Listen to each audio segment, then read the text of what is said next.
Everyone, good evening. Welcome back to Chaitra's kitchen. ನಾವು ರಾತ್ರಿ 2ನೇ ದಿವಸ ಇವತ್ತು ಬೇಸನ್ ಲಾಡು ಮಾಡ್ತಾ ಇದ್ದೀವಿ. ನಾವು ಇವತ್ತು ಬೆಂಗಳೂರಿಗೆ ಬಂದಿದ್ದೀವಿ. ನಾನು ಊರಿಗೆ ಬೇಸನ್ ಲಾಡು ಮಾಡಿ ಕಳಿಸ್ತಾ ಇದ್ದಾರೆ. ಬನ್ನಿ ನೋಡೋಣ. ಕಡಲೆ ಹಿಟ್ಟು ಮೂರು ಲೋಟ ಹಾಕಿದ್ದೀವಿ. ಇವಾಗ ತುಪ್ಪ ಹಾಕ್ಕೊಂಡು ಹುರಿತಾ ಇದ್ದಾರೆ ಇಲ್ಲಿ ಚೆನ್ನಾಗಿ. ಇದು ಆಲ್ಮೋಸ್ಟ್ ಆಗಿದೆ. ಇವಾಗ ಚೆನ್ನಾಗಿ ಹುರಿಬೇಕು ಕಡಲೆ ಹಿಟ್ಟು ಹಾಕ್ಕೊಂಡು. ಸ್ವಲ್ಪ ಹಸಿ ವಾಸನೆ ಎಲ್ಲ ಹೋಗಬೇಕು. ನಿಮಗೆ ವಾಸನೆ ಬರ್ತಿದ್ದಂಗೆ ಗೊತ್ತಾಗುತ್ತೆ ಇದಾಗಿದೆ ಅಂದ್ಬಿಟ್ಟು. ಈಗ ನೋಡಿ ಎಲ್ಲ ಅಂಟ್ಕೊತಾ ಇದೆ ನೋಡಿ. ಸ್ವಲ್ಪ ತುಪ್ಪ ಜಾಸ್ತಿನೇ ಬೇಕು ಇದಕ್ಕೆ. ತುಪ್ಪ ಎಷ್ಟು ಹಾಕಿದ್ರೂ ಚೆನ್ನಾಗಿರುತ್ತೆ. ಚೆನ್ನಾಗಿ ಹುರಿಬೇಕು ಇದನ್ನು. ಮೇನ್ ಇದಕ್ಕೆ ಹುರಿಯೋದೇನೆ. ಕಡಲೆ ಹಿಟ್ಟು ಚೆನ್ನಾಗಿ ಹುರಿದ್ರೆ ಚೆನ್ನಾಗಿ ಬರುತ್ತೆ ನಿಮಗೆ ಬೇಸನ್ ಲಾಡು. ಇವತ್ತು ನಾವು ರಾತ್ರಿ 2ನೇ ದಿವಸ ಅಂದ್ಬಿಟ್ಟು ಬೇಸನ್ ಲಾಡು ಮಾಡ್ತಾ ಇದ್ದೀವಿ. ಇಲ್ಲಿ ಇವತ್ತು ನಾವೆಲ್ಲ ಬೆಂಗಳೂರಿಗೆ ಬಂದಿದ್ದೀವಿ.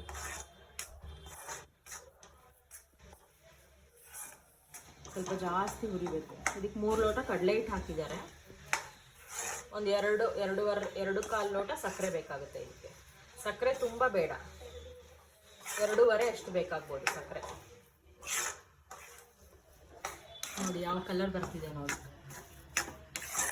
ಏನು ಬ್ಯೂಟಿಫುಲ್ ಆಗಿದೆ ನೋಡಿ ಕಲರು.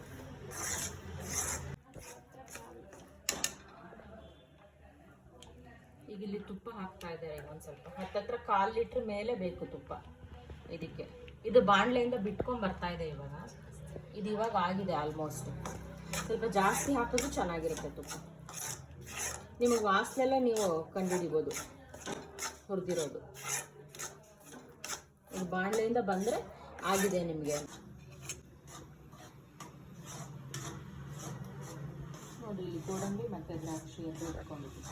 ತುಪ್ಪದಲ್ಲಿ ಹುರಿದಾಕೋಕ್ಕೆ ಗೋಡಂಬಿ ಚಿಕ್ಕದಾಗಿ ಪೀಸ್ ಮಾಡಿ ಇಟ್ಕೊಂಡಿದ್ದೀನಿ.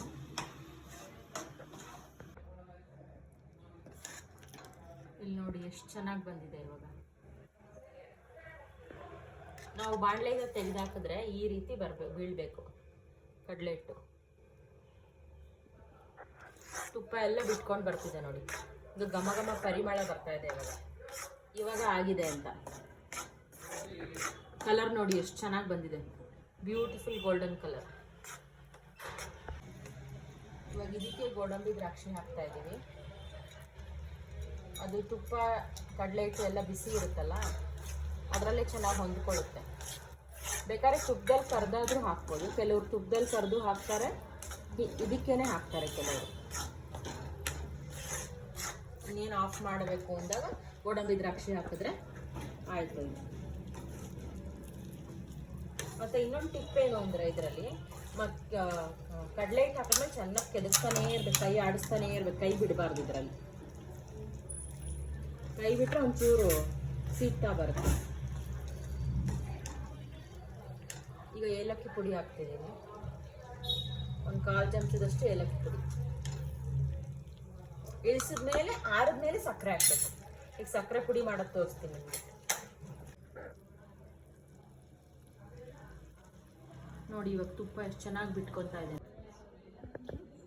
ಈ ಒಂದು ಲೋಟದಲ್ಲಿ 3 ಲೋಟ ಕಡಲೆ ಹಿಟ್ಟು ತೊಗೊಂಡಿದ್ದೀನಿ. ಇದರಲ್ಲಿ ಸಕ್ಕರೆ 2.5 ಲೋಟ ತೊಗೊಂಡಿದ್ದೀನಿ. ಸಿಹಿ ಬೇಕಾದ್ರೆ ಜಾಸ್ತಿ ಹಾಕೋಬೋದು.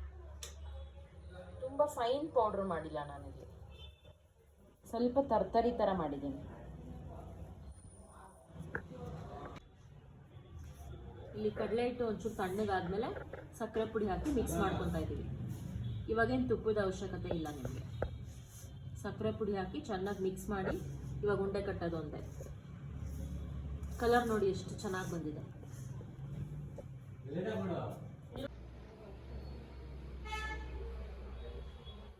ಸೊ ಈಗ ಇಲ್ಲಿ ಬೇಸನ್ ಉಂಡೆ ರೆಡಿ ಇದೆ. ದೇವ್ರ ಮುಂದೆ ಇಟ್ಟು ಕೃಷ್ಣ ಅರ್ಪಣ ಅಂದು. ಸೊ ಈಗ ಟೇಸ್ಟ್ ನೋಡೋ time. Once again happy Dasara to everyone. Please ಎಲ್ಲರೂ ಸಬ್ಸ್ಕ್ರೈಬ್ ಮಾಡಿ, ಲೈಕ್ ಮಾಡಿ, ಶೇರ್ ಮಾಡಿ. Thank you all.